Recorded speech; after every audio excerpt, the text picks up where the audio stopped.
Hi, it's Joanna from Nanny's Country Treasures, or what was Nanny's Country Treasures. Okay, I have an announcement. I have two announcements. Well, I have an announcement and an apology, okay? Just the announcement first. I changed my channel name, along with I am going to change my social media platform name because I needed a different email, okay? And I have a little simple mind. And I need everything to be the same so that I don't get confused or messed up. And also, that will give you an opportunity. If you want to correspond with me through email, you may do that. Not saying you have to, but that's up to you. I give you that choice, okay? So my channel name has changed from Nanny's Country Treasures. You will now be seeing Joanna's DIY Life, okay? So, welcome to Joanna's DIY Life. You know it's fun here. Anyways, that's what it's going to be. That's what you're going to start seeing. Joanna's DIY Life. Okay, so don't be alarmed when you see that pop up. I tried to give you a notification yesterday before it has done that, but it's already changed over. So this one will be under that. And I apologize for that. But when I did the video yesterday, I have a new mic. And I did the whole video and I look like a mime or one of those old-timey movies, you know, where they're just doing no sound whatsoever. I said, you've got to be kidding me. I also need to put my big girl panties on and apologize to you. Apologies are not easy, but when I'm wrong, okay? That's just me. And I'm wrong. I was wrong.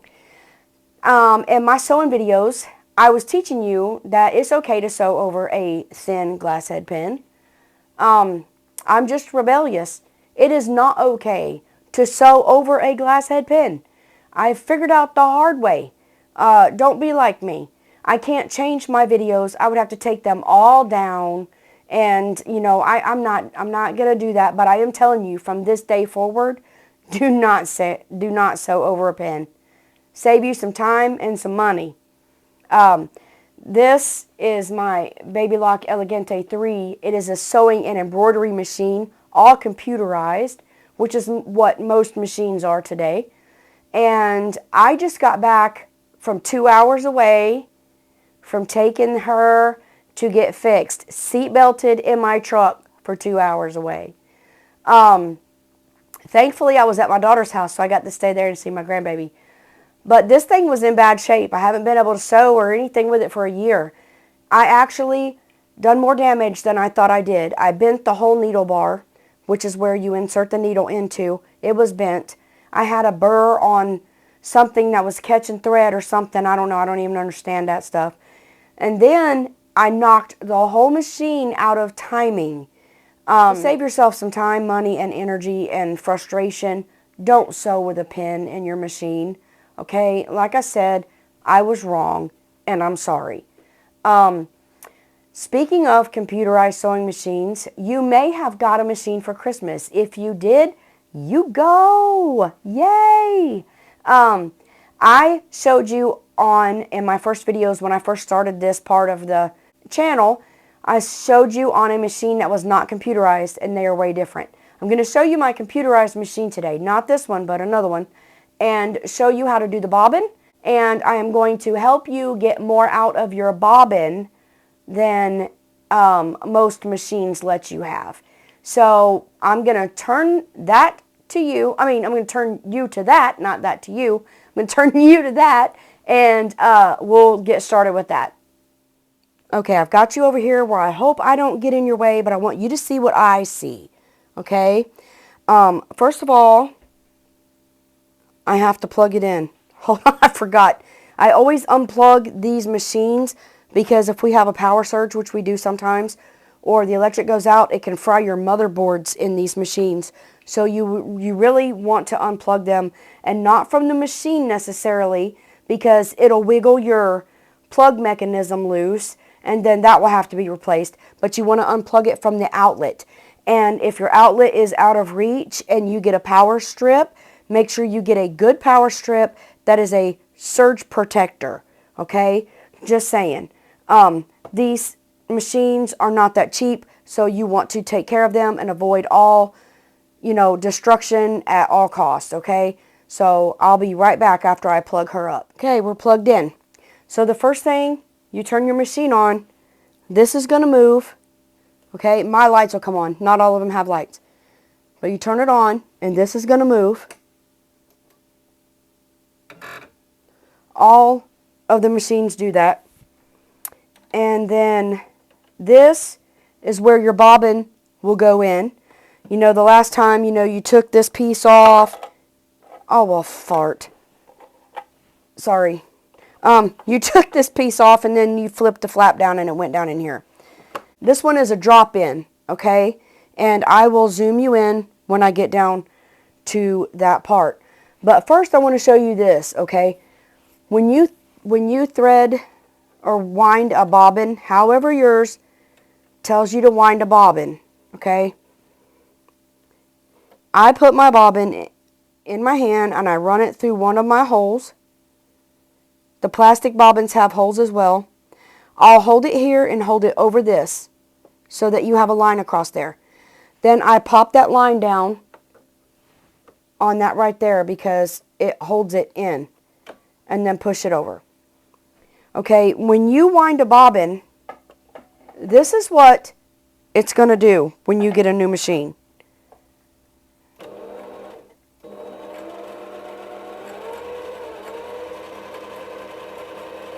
Okay, it's winding fine. Sometimes you have to help it to even it out a little bit. You just keep winding, and I'll show you what I mean. This right here stops your bobbin, okay?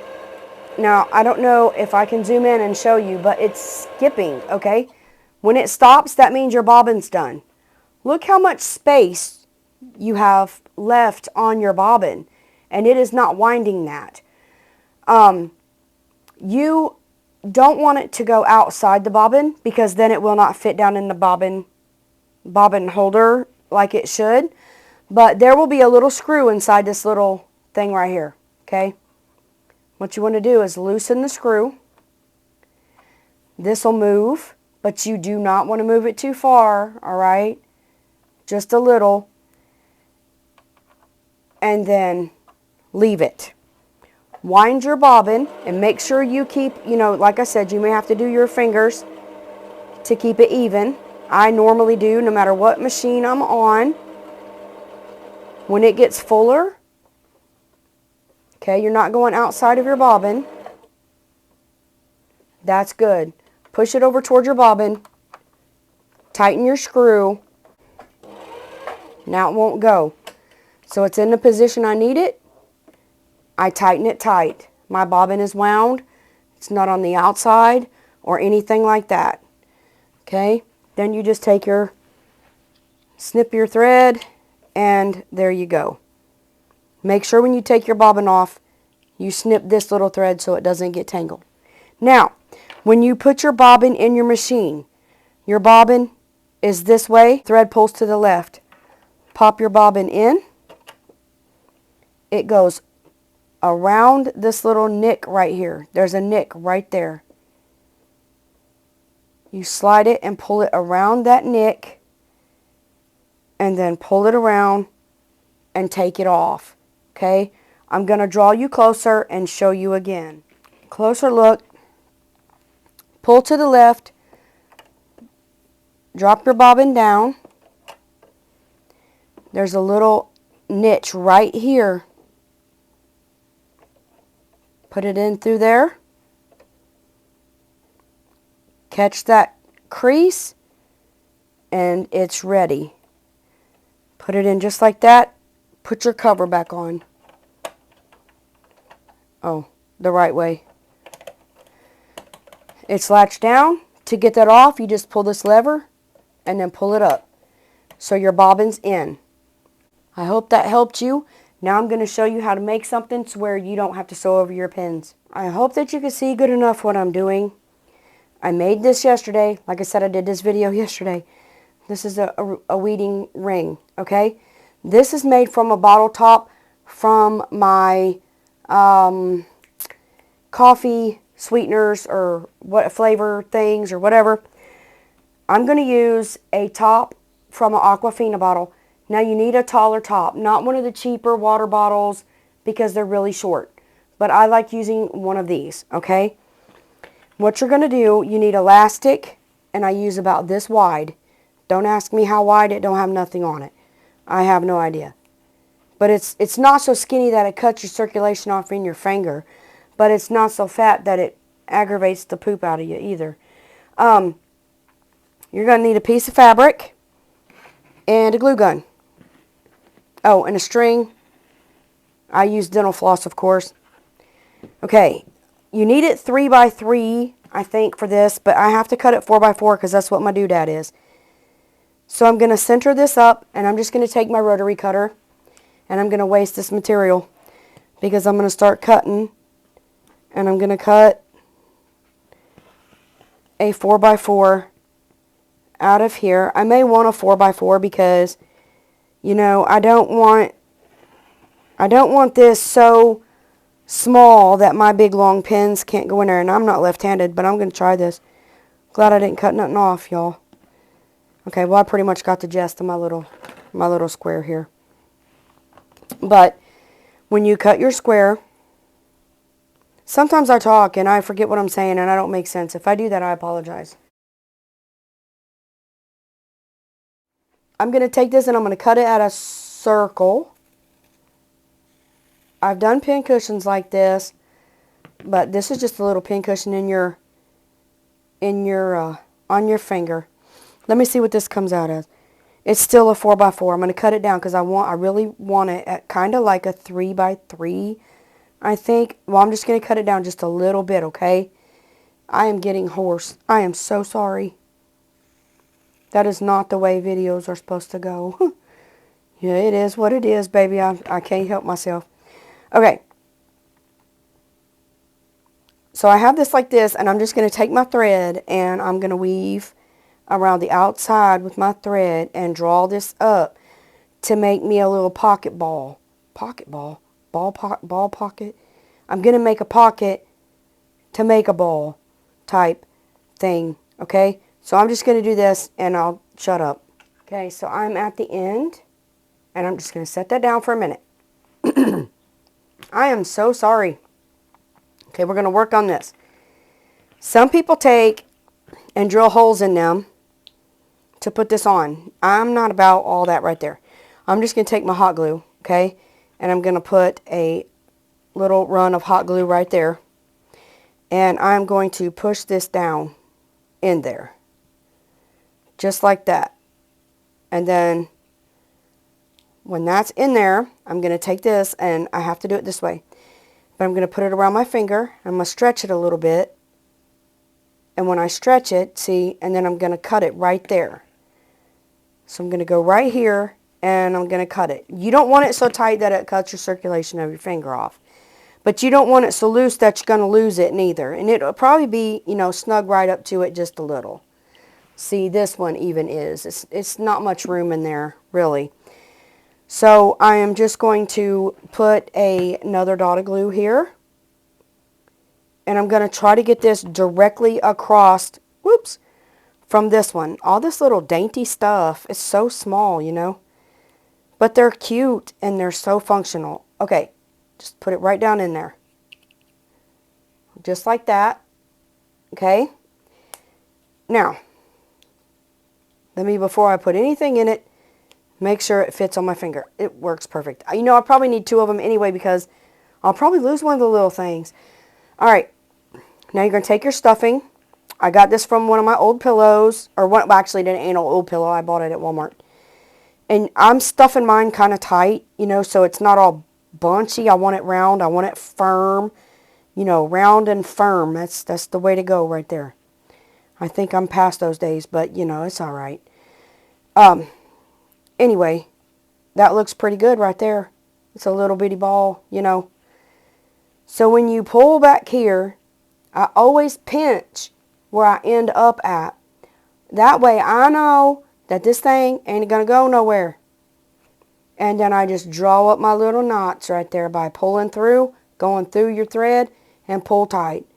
And I do that about 3 times. Sometimes 4, depends on what mood I'm in.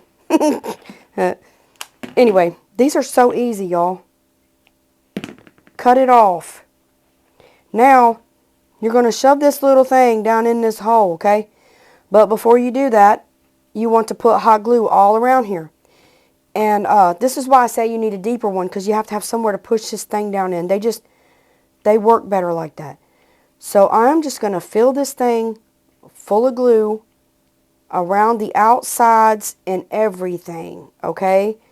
This will also help secure your little straps in, so you know that it's not going to come off your finger. And I will give you a warning. This thing gets warm. It really does get warm. Now you want to make sure your string is down before you start putting this thing in. And it's hot, y'all, seriously. And you just want to push. Push down in. Push that little thing down in there, okay? That way you know it's getting all secure down in there. And hold it. It looks like a little mushroom or a cupcake or something. I don't know. It's cute. But I'm not cool with this blue thing, okay? I'm just not. That one I put lace on, but my lace is really too big. Well, if I put it up like that, it won't be too big. I'm just going to put it upside down, y'all. That's what I'm going to do. Okay. So you can use ribbon or whatever, and I'm just going to put this around this. So I know it's going to take about that much right there. So I'm going to cut that off.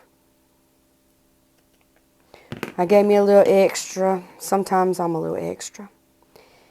Now, you want to make sure always make sure your string's in the middle, okay?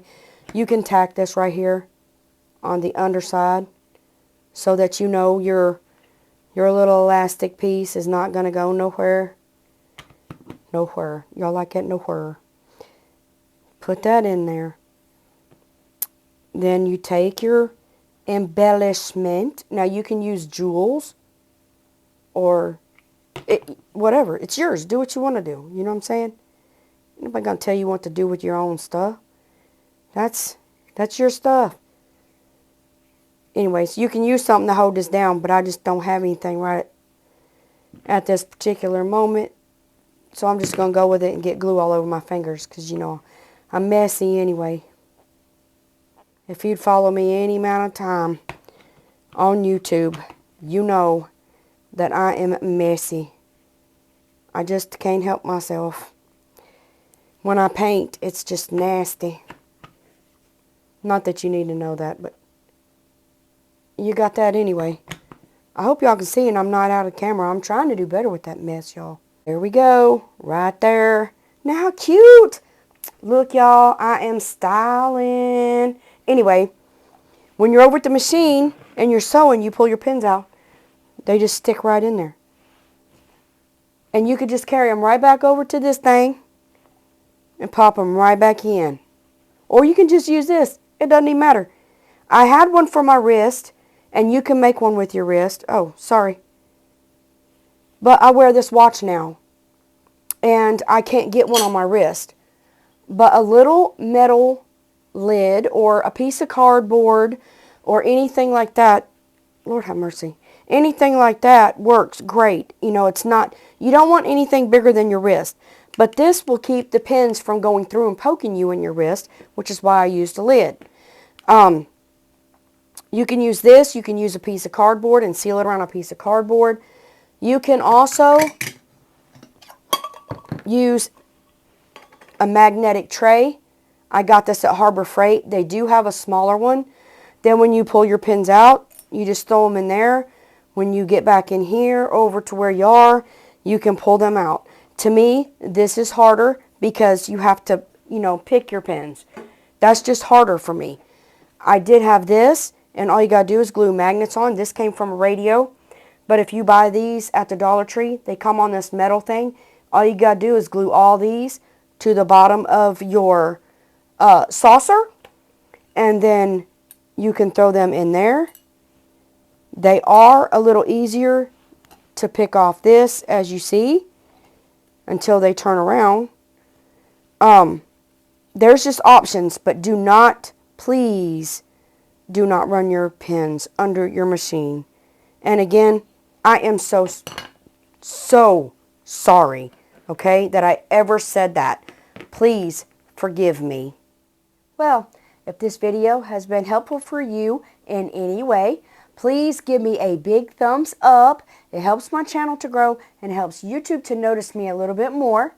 And feel free to subscribe to my channel to become part of my YouTube family and ring that little bell to be notified every time I upload a video. And remember, you are a blessing. Until next time, bye.